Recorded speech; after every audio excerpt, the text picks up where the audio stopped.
sometimes people ask, well, I'm broke. Well, how am I supposed to find joy in this process? Well, it comes down to your values, which is why that's my first book. You have to first think about your values. And of course, basic safety is a natural value for everyone. But beyond that, what are your values and how can you arrange your budget to meet your values? So, but in that conversation, we talk a little bit more about your values, your background, your understanding with money, what your current financial status is, as well as I'm educating you on how to be an investor, things to keep in mind as an investor, the nuances that they don't often tell you, even how I included in my strategy, how long I was going to invest based on the tax nuances. So in that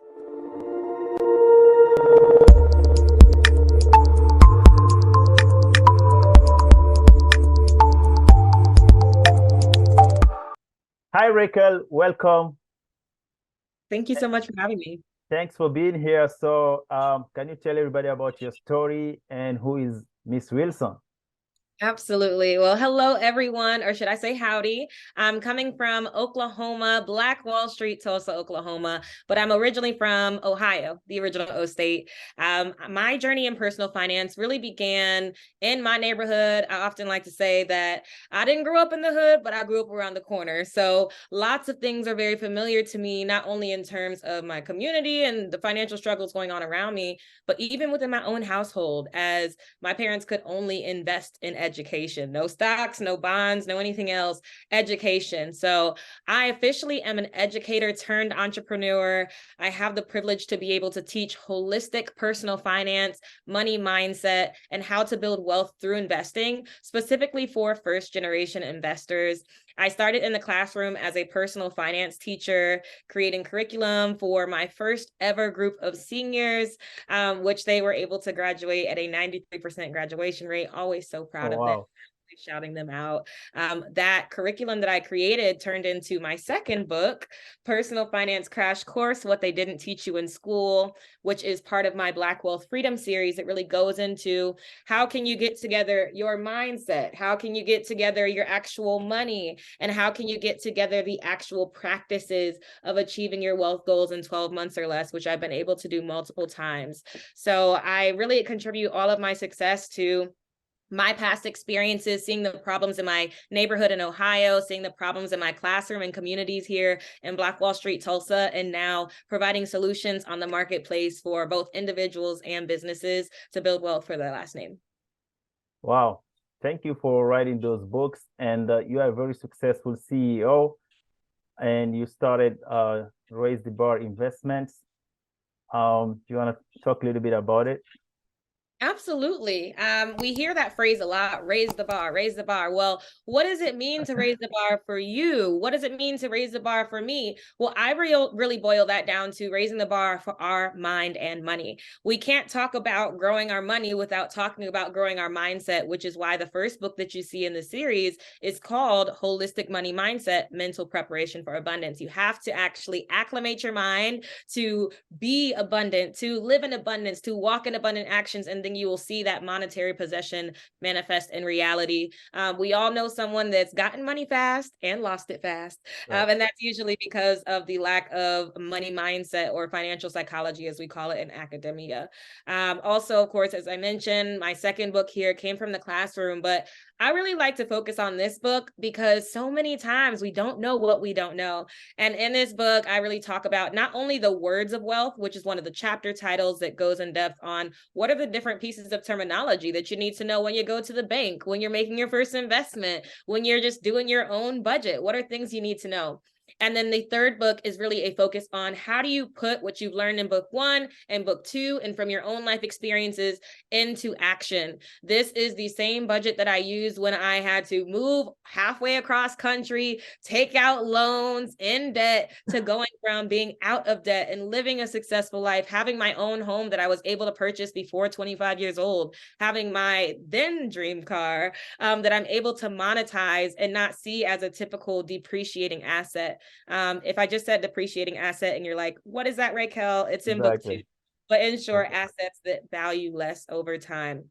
So I would say that overall, Raise the Bar Investments is my ministry. It's how I teach about stewardship. It's how I do it in an easy to understand and easy to apply way. And we are expanding rapidly with Raise the Bar Investments. So this is your business, and I like these three books. This is like a trilogy, money mindset, finance crash course, and how to move your money, or money movement. Yes. And you also have those books on Amazon, right? Yes, I always say support the author, support the small business, so you can buy them directly on our website. But for those that don't have the opportunity to see our website or walking along in Barnes and Noble or Walmart and Target, the books are also available there. But those orders that come through our website get a special gift with them and a digital copy. All right, got the website rtbinvestment.org. All right, and we have your YouTube channel here. It's a great YouTube. So people can follow you here, subscribe, and to have updates. Also, you have the new app for our last names. What is it? Absolutely. Well, I'll touch on both the YouTube and the app. Our YouTube, please subscribe because we have some really great content coming this summer. And in terms of For Our Last Names, this is a really, really great tool that I am creating.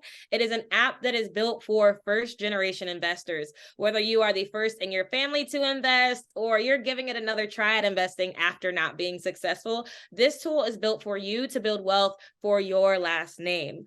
We are really innovative because I noticed that a lot of the tools on the market don't actually have an education component. So we are creating this app where it will allow you to have education directly connected to the investing opportunities that you have. One of my claims to fame, or a big portions in my wealth journey, was paying off my undergraduate student loans with my cryptocurrency profits. Oh, And wow. yes, it was a great time, especially for my students, seeing me being on a teacher's salary, but also being able to achieve these wealth goals. I was able to do that through investing, but also being an educated investor. A lot of people don't have success, not only in the market in general, but specifically when it comes to cryptocurrency, for example, because they are not educated. So this tool will solve that problem because it brings the education before the investing, it connects it, and also it will have some really great other features without getting too much into the top secret sauce. But it has some really great other features. As you're seeing on the screen here, we did win a female founders pitch night from Build in Tulsa this past December. So we were able to get started on our app development. It's in the works and we're really excited about that. And even going back to the YouTube, some of the videos that you'll see on YouTube are from our grant submissions. I definitely am a big believer in leveraging the money that's out there, right? So for even those that are starting in their personal finance journey, but also want to build a business, know that there's grant money out there for you to be able to build your business, to pitch your business online, in person, and create the solutions that you desire to in the world. Wow. So this app, what made it different from the other app like Robinhood or everything that exists right now? Absolutely. So there are a few different things that make it different. Number one, we bring in that education and we actually connect the education to the investing. Number two, our focus being minority friendly, whether you are of an ethnic minority group or whether you are of a gender-based minority group. We know, factually speaking, that the racial wealth gap and the gender wealth gap exist. So our materials are specifically focused towards minority groups or underrepresented groups or groups that are affected by the racial and gender wealth gap. So outside of those two factors, we also are going to provide an amazing experience where folks can not only learn individually, but also learn with their peers. I know for myself as a Black woman, peer-to-peer learning is so important to me. I learn better with my peers, with my friends, with new connections, making the learning sticky, as I would say in the classroom when I was a teacher. So we really focus on being education priorities, prioritizing education, minority focused, and a well-rounded learning experience that includes money mindset. Okay. Wow. So that's great. So you are very focused on financial literacy education, so people know what they're doing, what they're investing, and you try to focus on the first generation investor in minority group. So that's made you different. So you're more targeted, right? Yes, the riches are in the niches. That's a phrase that a lot of people say in the business space. But I believe that even beyond just the niches, it's important for us to identify, especially as us as social entrepreneurs, it's important for us to identify where are the real problems in our society and what are the real ways that we can meet those needs and solve those problems. So my business, the For Our Last Names app, will exist at the intersection of the problem of so many people not knowing how to invest, mixed with the actual understanding that this is a huge market, and collective change, collective wealth can be created from this. Wow, that's great. Great business. So financial literacy, why is it important and what it is? You have a lot of experience. I saw like 7+ experience, teaching people in public speaking. What can you talk about it? Well, personal finance is the crux of everything. You can't be a profitable investor if you don't have a proper budget, or as I like to say, your money moves. Budget isn't really a fun word anymore. But I will say that personal finance and financial literacy is the foundation to being an investor. And being an investor, in my opinion, is the foundation to closing the racial and gender wealth gap and other financial inequities that we see in our society. For example, there's also another phrase that you can't dismantle the master's house with the same tools. I think in the same way with investing, we can't see in relation to the gender wealth gap, women, or in relation to the racial wealth gap, Black Americans, we can't see these mass chasms or these mass disparities with personal finance. We can't see that start to close unless we start to use different mechanisms. So that's why I love talking about cryptocurrency as well as other diversified assets, because we don't want to put all of our eggs in one basket. But I really want minorities to be more aware about investing and how to invest properly and profitably, especially in spaces like cryptocurrency, because there is much more growth in those spaces. So the more growth, the less that gap is. However, we need to proceed with caution. As many people have probably heard, there have been rug pulls, there have been kind of like scam coins. But with any new industry, there are going to be people that will always be on the bad side, on the side of evil. So it's so very important that as we strategically use assets like cryptocurrency and other diversified methods to close that racial wealth gap, that we also are focusing on education, which is why I'm so passionate about education, and I'm building a tool to directly address that. Okay. Cryptocurrency. Can you dive deep into that? What is crypto? Obviously, you believe in crypto, and what's your advice, for people on that? Absolutely. Crypto 101. Cryptocurrency is a digital asset.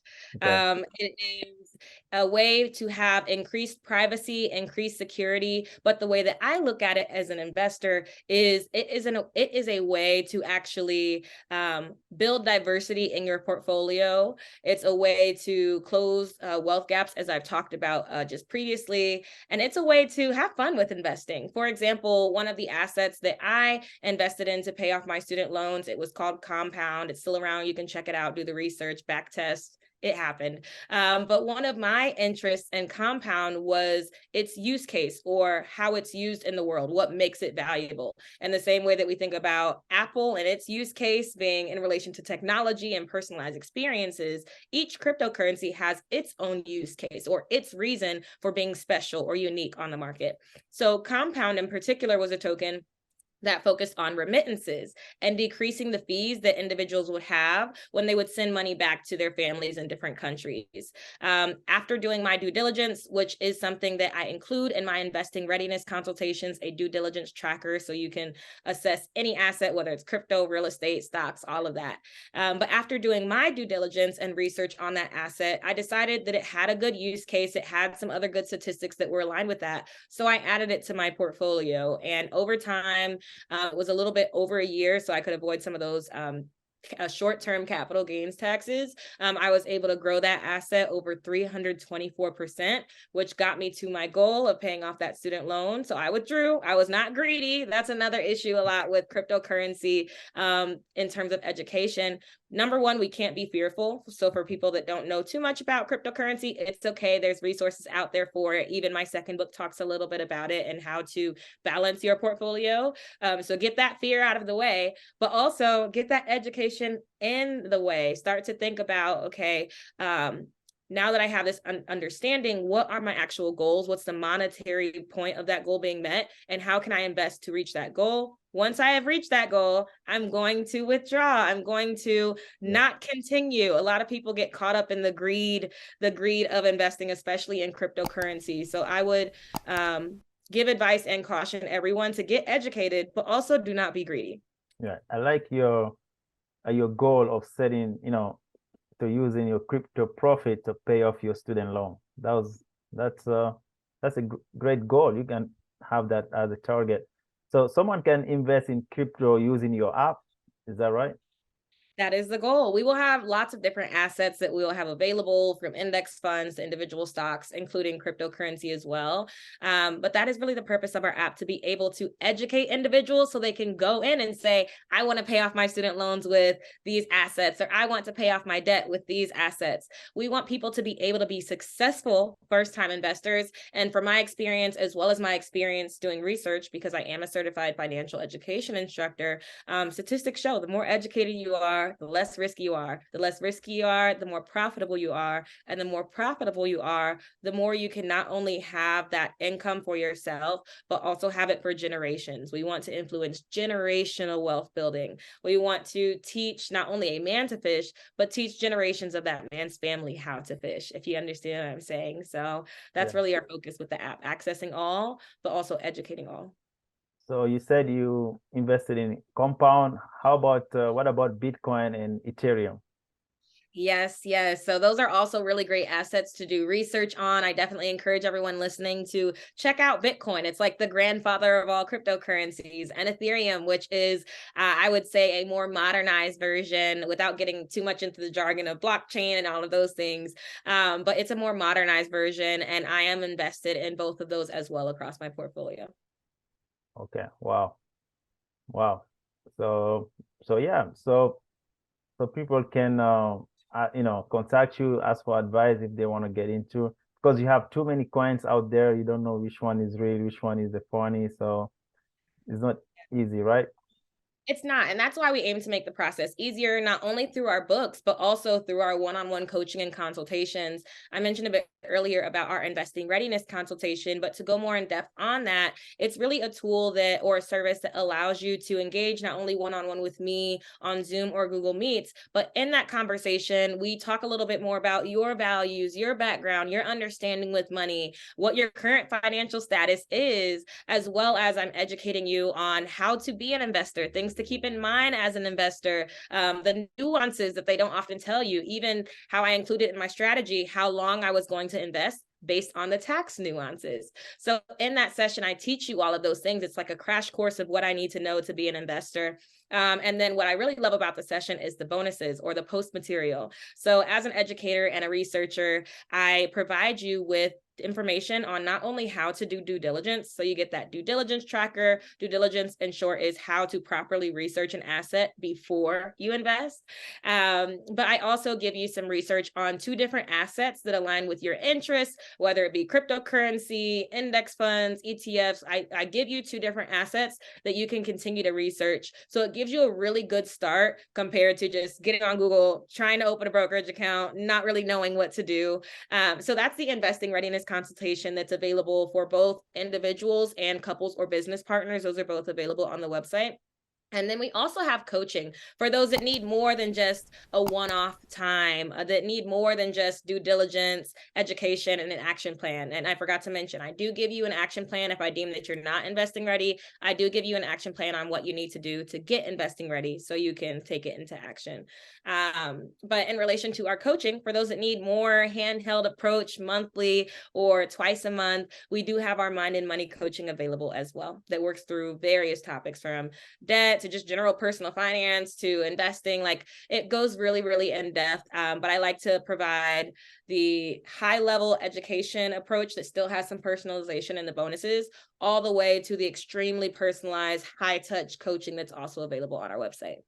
Wow, that's great. That's great. I like the coaching part, because you want to know what you're doing. So generational wealth gap. We talk about it a lot, and it's a big topic, but in the summary way, what can you say about it? How can we close it? How to close a generational wealth.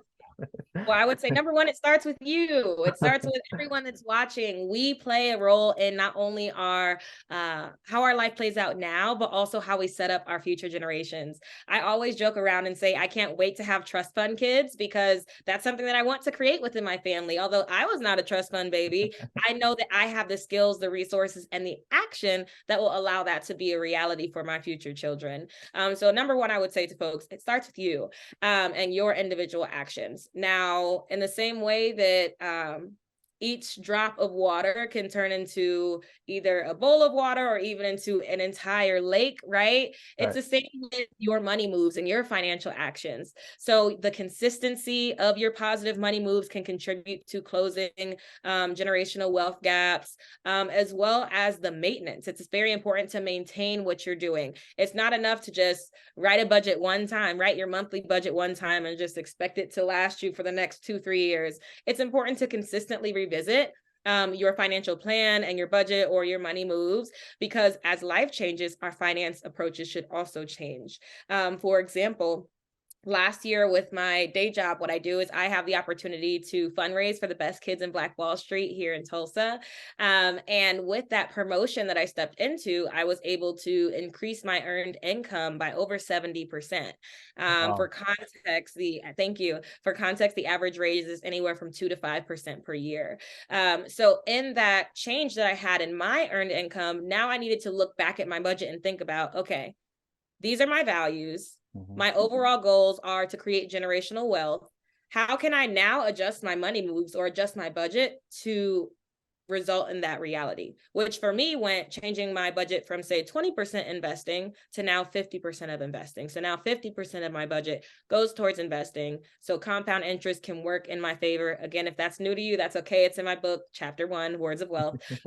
But so compound interest can work in my favor, and the diversification of assets in my portfolio can work in my favor. But ultimately, without rambling, I would say it starts with you. It starts with your consistency. It starts with your values. And yeah, you can do it. You just have to be consistent. Yeah, that's so great.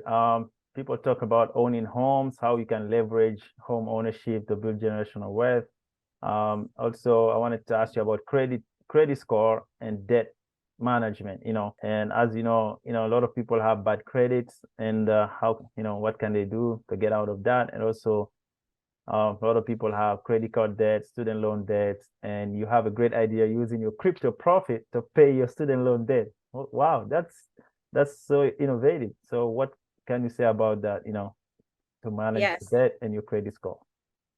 And it's so interesting when we think about credit, because 100 years ago, it did not exist. Credit scores in the US did not exist. So it's just kind of in a sense, a practical joke that this is even something that exists right now. But since it does exist, we need to work in the systems to break the systems and to create different results. So I would say that for those who do not know what credit is, it's a measure of your payment history. How good of a steward are you with your money, or how good are you with paying back debts that you owe? And credit, especially in the US, is king. The higher your credit score, the less you will overall pay in interest. Interest is basically the amount of additional applied to the initial loan that you owe. So if I have a $1,000 loan and I have a 10% interest rate, then I'm going to be assigned an extra 10% per that $1,000 that I will need to pay on advance, right?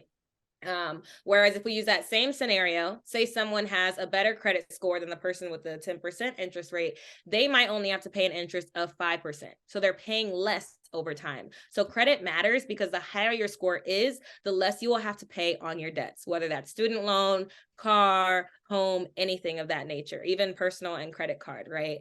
So it's so very important to, number one, be aware of your credit score. You can get that for free online, as well as if you want to call the individual 3 bureaus, you can call them as well to get your free credit score. Your credit score is also not permanent. Not only does it change as your money spending changes and your habits change, but also if you see incorrect things on your report, you can call directly or dispute those transactions online, whether it's something as simple as a misspelling of your name or even as broad as having a late fee. You can get those removed from your credit report, and it will increase your score. And again, the higher your score, the less you will pay in interest. Right. So I will say that credit is king in the US. You can have control of it. Again, similar to investing, don't let fear keep you from it. I know sometimes people just don't check it because they're just afraid. They're afraid of seeing what's there. But the first step of financial success is financial organization, organizing your values and understanding what your money story was and how you engaged with money as a child, but also the organization of what are my current accounts? Where do I receive money? Where do I pay money? What are my debts, loans, different things of that nature? So I will say, just get started, get aware, be knowledgeable of what your credit currently is, and then you can actually make a plan towards fixing it or even paying it down. Right. How about the debt, credit card debt and student loan debt? Yeah, so there are really two main methods to pay down debts. We have the snowball method and the avalanche method. So I like to say the snowball method is for those that need quick wins. You want to have that immediate gratification. So that looks like paying down your smallest balance first. So for example, if I have a $50 credit card balance and a $10,000 student loan, I'm going to go for that $50 credit card balance because most likely based on, how the budget works and with the smallness of that amount, I will be able to pay off that $50 first before the $10,000. In my mind, the way that it works scientifically, I taught biology before personal finance, so I love talking about this. But in my mind, as I achieve that goal, I'm going to have a chemical rush. I'm going to have a dopamine rush. I'm going to get excited because I just knocked this off of my personal finance or wealth journey goals, right? So that's the snowball method, paying down by the smallest balance first, okay? Now, the avalanche method is actually what is recommended, and it's recommended because you are paying down based off of the highest interest first. Now, as I mentioned earlier, the higher the credit card or the credit score, the lower your interest rate will be. Okay. So for those that have low credit, that means you have a lot of high interest rates. So you'll want to organize your pay down methods based off of that interest rate. So say you have a credit card that is a 30% interest rate, and then a payday loan that is a 25% interest rate, and then a home that is a 5% interest rate. You're going to want to put all of your additional funds beyond the minimum balance. You always want to pay the minimum balance for both methods. But you're going to want to put your additional funds towards the loan that has the highest interest, that 30%, compared to the home that has a 5%. So again, just to recap, snowball method, smallest balance first, having quick wins, and then the avalanche method, highest interest rate first. It will take longer. However, you're saving more money over time because now you're paying less interest. Wow. Wow. That's great sauce right there. Wow. Oh my gosh, that was good. Hey, I can talk to you forever. You are a great CEO. You have this business, Raise the Bar Investment, and your last, your app, your new app for our last names. I just love that speech. As you see here, they said winning pitch competition for Black entrepreneurs. This reminds me Steve Jobs, when he was introducing the iPhone, because you did such a great job introducing that app. And yeah, and they even when the judge, they didn't have a lot of questions for you. They just say, hey, that sounds awesome.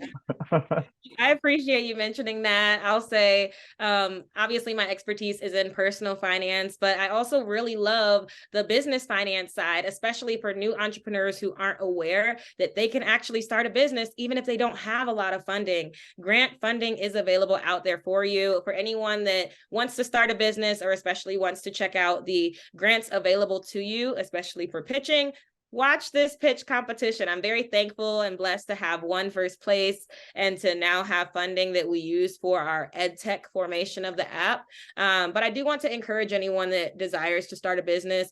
Grant funding is available to you. Go out there and get it, but also build your personal finance because they do want to make sure that you have sound financial stability as well. Right.